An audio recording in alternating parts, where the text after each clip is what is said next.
of all, just give us your thoughts on the most recent arrest made in this homicide investigation. Well, sorry, excuse me.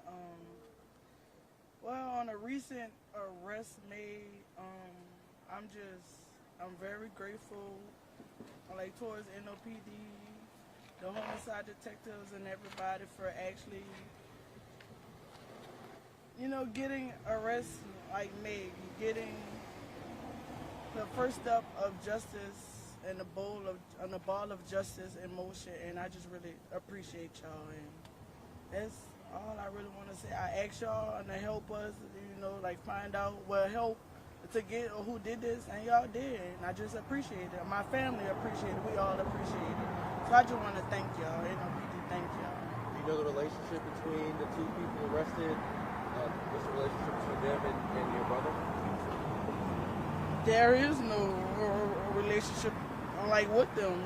They was friends. The two that been arrested, they're friends, but not with my brother. Like they don't have no relationship like towards my brother. Did you know them? No, not personally. I just seen them around. That's all, really. Last time we spoke, it seemed you had some questions, or the family had questions on why. Do you feel like those questions are answered? Do you have any questions remaining? Well, I'm not gonna say that we wanted to know like why it was just like why did y'all do it? We know the reason that they did it. We just feel like it was jealousy and envy. That's all it really was. But were y'all really on that jealous of my brother or to really just kill him? Like, now that part I don't understand. But I don't know. I guess basically what she's saying is like, we had a lot of speculations out there on even the possibilities and who some of the suspects could have been. He say, she say, we wanted to kill all those scenarios and allow the police department to do their due diligence and do their job to apprehend the suspects. With so many different accusations about fights, they stole this, they stole that, Kareem. Like everybody was trying to figure out what made it lead up to that day. If it's no relationship, if it's nothing, what made it lead up to why kill him that day, right? We still don't know. Like you never know what makes somebody mad at you or what makes somebody jealous of you. Like we can assume all we want, but we really still don't know what was the real alternative motive to them killing him that night. And Kia, I know you said that your brother did not retaliate despite being involved or despite people, aggressively, putting him in unfair altercations. Were these two suspects, were they the ones who were involved in those altercations that you said your brother did not retaliate against? I don't know Makai. I don't know him. Okay. But yes, Anthony, yes, he was. And yes, he was. Does this make it easier for the family to move forward? Yes, it does. It really, really does. Because in our hearts, when we know who did it, we talked to the police, stuff like that. So the fact that they're actually off the streets and they're actually like charged with the murder, that does bring a bit of like closure, like to our family. It does. And being that the police department done their job so adequately, it shows that the city of New Orleans is resilient, and they actually doing and playing their part. The district attorney now has to take care of their part. It's called due process. The police department did their part. We're hoping they dot all their I's and cross all their T's. So now that once Jason Williams and his office have to deal with it, we have nothing, that can make this case not go further and make sure that these people get prosecuted to the fullest. Now that they have been arrested, you talked about we don't know exactly what was going through their minds. Does it matter to the family at this point, or are you just happy that they're arrested and ready to move on? Well, I can't speak for them. It's just that at the end of the day, we never know. Like in our real world, we've seen so many of these scenarios to where we never know realistically what makes a killer a killer. We're talking about a 19-year-old, all right, and an 18-year-old. Both of them life gone no matter what. You know, they're still children. So my question really is, are we raising killers? Like when you're looking at every time we have in these conversations, they're teenagers. We're not talking about people over the age of 21. We're talking about 19 on down. You know, so like, what's really going on, America? What's really going on in New Orleans? You know, we went from being a murder capital to the most dangerous city. I mean, we can't overlook that. And again, we want to heal as a community. The Dooky Chase family did reach out to the family, you know, and that's some good closure because, again, we want to see them thrive. We want to see the city thrive. We want to see everybody come together as a community. But we want to take this scenario and this situation and hope that we can come together as a community, as a village, and as a family to heal not only ourselves, but also to show other people that we really can do this as a community as a whole. Like, everybody have to play their part, basically. Kia, what's your plan for healing? How do you move forward? All I can say is I just gotta take it step by step, day by day, and you know, sun up, sun down. That's all I can do, really. And I was going to ask, you know, how supportive has the Chase family been and the restaurant been, you know, knowing that your brother used to work for them, and how supportive have they been, and how much has that helped during this grieving process? They reached out, they sent their condolences, and we appreciate it, and you know, they reached out, so that's all that matters, I guess. That's a good step. Again, I believe with Kia, myself, her parents, her mother, her father, the rest of the siblings, and everybody else, at this point, we hoping that at some point, citizens, community, we have to play our part. All right, we can't police our way out of everything. You know, like, we have to figure out what we're gonna do as a people together. You know, like, we have to stop doing what we're doing to each other. So until we figure that part out, like, again, we have 100 scenarios in our head on what happened, why it could have happened, but we really don't know what took place that day. You know, and we had, you know, it's sad that other people got hurt in the process.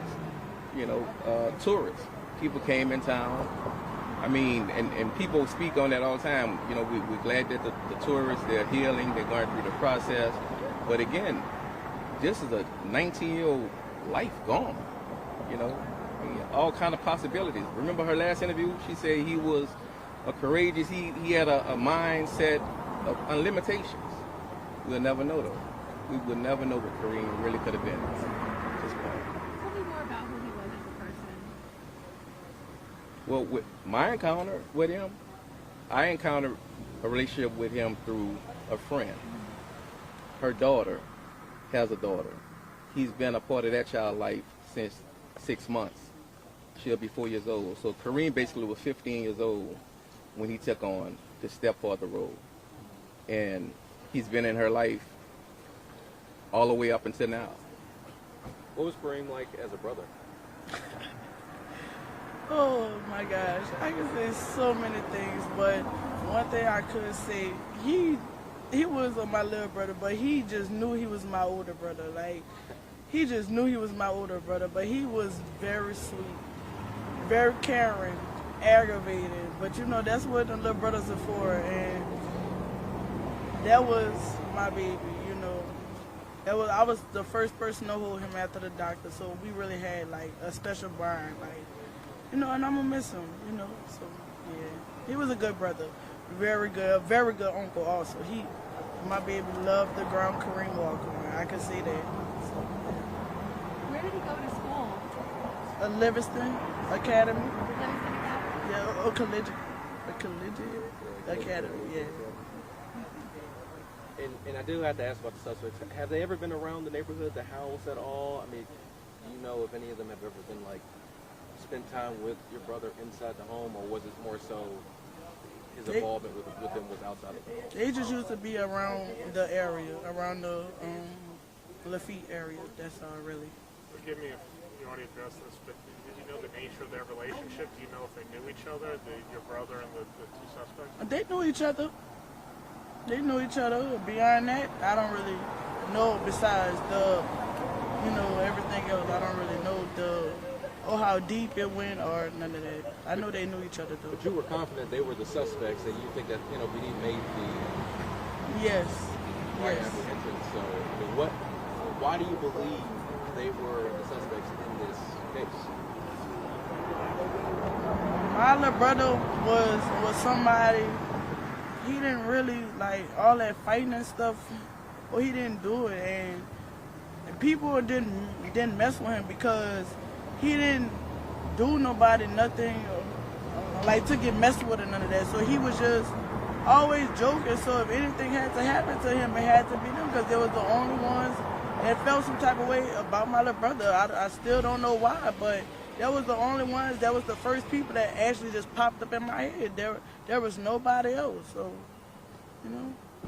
Like I said, there's a lot of scenarios, y'all. It's going to be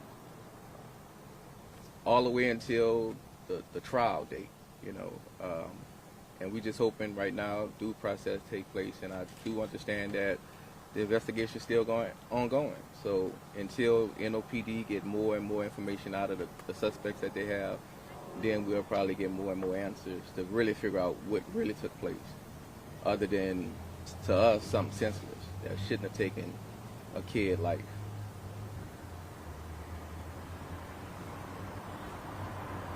Anything else?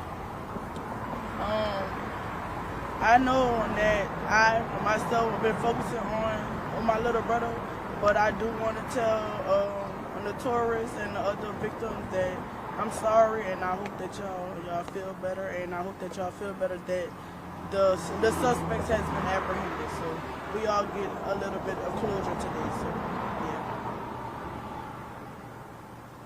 Can you say your names? My name Kia Simmons is KIASIMMONS. Michael Willis, MICHAEL WILLIS. And Mike, I know you've addressed this. Your relationship to the family? I date someone that's the daughter. Her daughter is Kareem's girlfriend. Yeah, girlfriend, and she have a daughter, and he's been the father figure in her life since she was 6 months. Got it. So, like I said, to me, for a child at the age of 15 to take on that responsibility, he's 19. Most men right now are not stepping up being the man. You know what I'm saying? And here, Kareem stepped up, and all that child talks about is Kareem. And we still don't know how she's going to take this. Like I said, this is not just a scenario where just one family is hurt. So many is hurt by this. The community hurt by it. Siblings, everybody that he's encountered with is going to feel this. Y'all was here for the balloon release, right? That was a lot of people. So that's how many people plus, some of the people that couldn't make it that is affected by this horrific crime. So again, like she said, we feel sorry that the innocent bystanders got, hurt in the process of this. But again, we lost a whole life. So again, senseless gun violence. So when does it stop, y'all? Thank you. Thank y'all.